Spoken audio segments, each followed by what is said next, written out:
Hi friends, எல்லோருக்கும் வணக்கம். எல்லோரும் எப்படி இருக்கீங்க? நல்லா இருக்கீங்களா? இன்றைக்கி அந்த கதையோட அடுத்த பக்கம் தான் பார்க்க போகிறோம். அதுக்கு முன்னாடி நீங்கள் செய்ய வேண்டிய விஷயம் என்ன அப்படின்னு கேட்டிங்கன்னா, மறக்காமல் நம்ம இந்த சேனலை சப்ஸ்கிரைப் பண்ணிக்கோங்க. கீழே இருக்க பெல் பட்டனையும் கிளிக் பண்ணுங்கள். அப்போ தான் நான் போடுற வீடியோஸ் எல்லாமே உடனுக்குடனே உங்களுக்கு நோட்டிஃபிகேஷன் வரும். ஸோ மறக்காமல் சேனலை சப்ஸ்கிரைப் பண்ணிவிட்டு வீடியோ பாருங்கள் ஃப்ரெண்ட்ஸ். வாங்க நம்ம கதைக்குள்ளே போகலாம். நான் அடுத்த நாள் சரி ஓகே, இதுக்கப்புறம் அம்மா மாமா கிட்டலாம் எந்த உதவியும் கேட்குற மாதிரி நம்ம நடந்துக்கக்கூடாது. இன்னும் ஏற்கனவே பணத்தை வாங்கிக்கிட்டு நம்ம ஏமாற்றிட்டோங்கிற மாதிரி மாமா ஒய்ஃபு சொல்லிட்டாங்க அப்படிங்கிற மாதிரி நான் இருந்தேன். அதனால் அவங்க என்ன சொன்னாங்கன்னா, இல்லை இல்லை, நீ சொல்கிறதெல்லாம் உண்மை தான், நான் இல்லைங்கள, இருந்தாலும் ஒரு சில நேரத்தில் எதையா இருந்தாலும் நம்ம யோசிச்சு தான் பண்ணுற மாதிரி இருக்குது அப்படின்னு சொல்லிட்டு எங்கள் அம்மா என்கிட்ட சொன்னாங்க.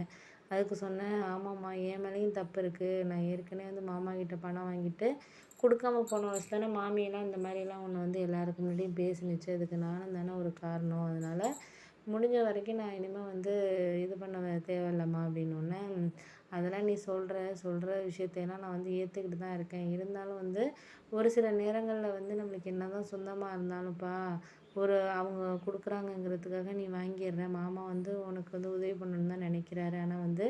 ஆனால் அதை மாமி புரிஞ்சுக்க மாட்டேங்கிறாங்க. அவங்க அண்ணன் தம்பி அவங்களோட அக்கா தங்கச்சிங்களுக்குன்னா அது மாமா என்ன செஞ்சாலும் கேட்க மாட்டார். இதே நமக்கு ஏதாச்சும் ஒரு உதவி பண்ணிட்டாருன்னா அதை அவர் ஏற்றுக்கிறதுக்கு அதுக்கு அந்த அளவுக்கு ஒரு மனநிலைங்கிறது கிடையாது அப்படின்னோடனே, சரி விடுமா, நீ அதெல்லாம் நான் இனிமேல் அவர்கிட்டலாம் நான் எந்த பணமும் வாங்க மாட்டேன், பண்ண மாட்டேன். அந்த வாங்கின 10,000த்தையும் வாங்கி இப்போ ஒரு வருஷமாக கொடுக்கலையா, அதுக்கு எவ்வளோ வட்டியோ நான் போட்டு இன்னும் ஒரு 2 மாதத்துல எப்படியும் நான் கொடுத்துருவேன். கொஞ்சம் இப்போ தான் ஓரளவு கடை திறந்து ஓரளவு போயிட்டுருக்கு. கண்டிப்பாக மாமி எல்லாரையும் வச்சுக்கிட்டு தான் அந்த பணத்தை நான் கொடுக்கணும் அப்படிங்கிற ஒரு முடிவோடு இருக்கேன் அப்படின்னோடனே, அதாப்பா நல்லது. ஏன்னா நம்மளுக்கு நாளைக்கு நம்மளால் அவனுக்கு ஒரு இதாகிடக்கூடாது, அதை தான் நான் நினைக்கிறேன் அப்படின்னோடனே, சரிம்மா நீ ஒன்றும் இது பண்ணாத அப்படின்னு சொல்லிவிட்டு, அதுக்கப்புறம் அம்மா வேலைக்கு கிளம்பி போயிட்டாங்க. அவங்க இந்த சமையல் வேலை செய்கிற வேலைக்கு தான் போயிட்டுருந்தாங்க. நான் கடை வீட்லேயே கடை பார்த்துக்கிட்டு இருந்தேன். ஏஜென்சி மாதிரி எடுத்துகிட்டு இருந்தேன். தங்கச்சியை கல்யாணம் பண்ணி கொடுத்ததுனால கொஞ்சம் கடனாக இருந்துச்சு. அதனால் வீட்டில் அந்த கடனை இது பண்ணுறதுக்காக இது பண்ண முடியல அப்படிங்கிற ஒரு சூழ்நிலை தான் இருந்துச்சு.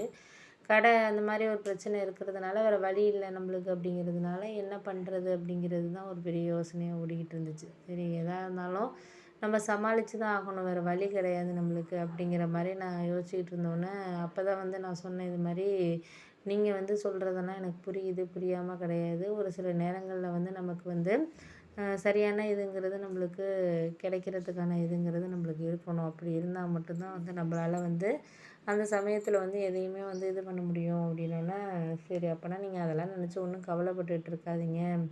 எதாக இருந்தாலும் ஒரு சிலதை நம்ம இது பண்ணி பார்ப்போம் அப்படிங்கிற மாதிரி இது பண்ணோன்னே, சரி இருக்கட்டும்ப்பா, நம்ம எந்த ஒரு விஷயமா இருந்தாலும் முடிஞ்ச வரைக்கும் நம்மளால் பார்த்து இது பண்ணிக்கலாம். நீ அதுக்காக மனசை இது பண்ணிக்காத. இப்போ கடன் இருக்கிறதுனால நீ அதுக்காக இன்னும் சாப்பிடாம பண்ணாமல் அதெல்லாம் நீ இது பண்ணிக்கிட்டு இருக்க வேண்டியதில்ல. நம்ம எவ்வளோ சூழ்நிலைகளை கடந்து தானே இன்றைக்கி வந்திருக்கிறோம். அப்பா போனப்போ எவ்வளோ கடனில் இருந்தோம், என்ன மாதிரி சூழ்நிலை இருந்தோம், அதுலேருந்து மீண்டு வந்தோம். அதுக்கப்புறம் தங்கச்சி கல்யாணம் பண்ணோம். இப்போ அதுலேருந்து மீண்டு வருவோன்னா 1 வருஷம் 2 வருஷம் அப்படி போகும். அதுக்கப்புறம் எல்லாம் சரியாயிடும். நீ கடையை பார்த்துக்கிறதுல மட்டும் நீ கவனம் செலுத்துப்பா அப்படின்னு சொல்லிட்டு எங்கள் அம்மா வேலைக்கு கிளம்பி போயிட்டாங்க. எனக்கு மனசுக்குள்ளே என்ன ஒன்றுனா, அம்மா வேலைக்கு நான் போகக்கூடாது, அம்மா வேலையை அனுப்பக்கூடாது அப்படிங்கிற ஒரு எண்ணத்தில் தான் நான் இருந்துக்கிட்டு இருந்தேனே தவிர, அதனால் இப்போ என்னால் அம்மா இந்த மாதிரி ஒரு சூழ்நிலைக்கு இதாக்கிட்டோமே அப்படிங்கிற ஒரு மனநிலை தான் எனக்கு போயிட்டு இருந்துச்சு. அதனால் முடிஞ்ச வரைக்கும் அம்மா வேலைக்கு போகாமல் நம்ம பார்த்து பண்ணணும், செய்யணும் அப்படி தான் நான் யோசிச்சுக்கிட்டு இருந்தேன். ஆனால் இப்போ இந்த மாதிரி ஒரு சூழ்நிலை நமக்கு அமைஞ்சிருக்கிறதுக்கு நம்மளே ஒரு காரணமாயிட்டோமே அப்படிங்கிற மாதிரி எனக்கு தோணுச்சு. இருந்தாலும் அம்மா அதை நினைக்கல. நம்ம பிள்ளைங்களுக்காக தான் நம்ம போகிறோம், பண்ணுறோம், செய்கிறோம். அவங்களுக்காக தானே எல்லாமே நம்ம இது பண்ணிக்கிறோம். அதனால் அதை நம்ம பார்த்துக்கிட்டு இது பண்ணாலே நம்ம போதும் அப்படிங்கிற மாதிரி அவங்களோட ஒரு சிந்தனைங்கிறது அப்படி தான் இருந்துச்சு. அதனால் முடிஞ்ச வரைக்கும் நம்மளால் என்ன இது பண்ண முடியுதோ அதை நம்ம இது பண்ணிக்கிட்டு செய்யணும் அப்படிங்கிறது தான் அவங்களோட ஒரு எண்ணமாக இருந்துச்சு. சரி பார்த்துக்கலாம், இதுக்கப்புறம் நம்ம எந்த ஒரு இதுவுமே சரியான இதுக்கு கொண்டுட்டு போகிறதுக்கு, பண்ணுறதுக்கு, செய்கிறதுக்கு முடிஞ்ச வரைக்கும் நம்மளால் எது இருந்தாலும் நம்ம அதை பார்த்து தான் ஒரு முடிவெடுக்கணும் அப்படின்னோடனே, சரி சரி நீங்கள் ஒன்றும் எதுக்கும் கவலைப்படாதீங்க.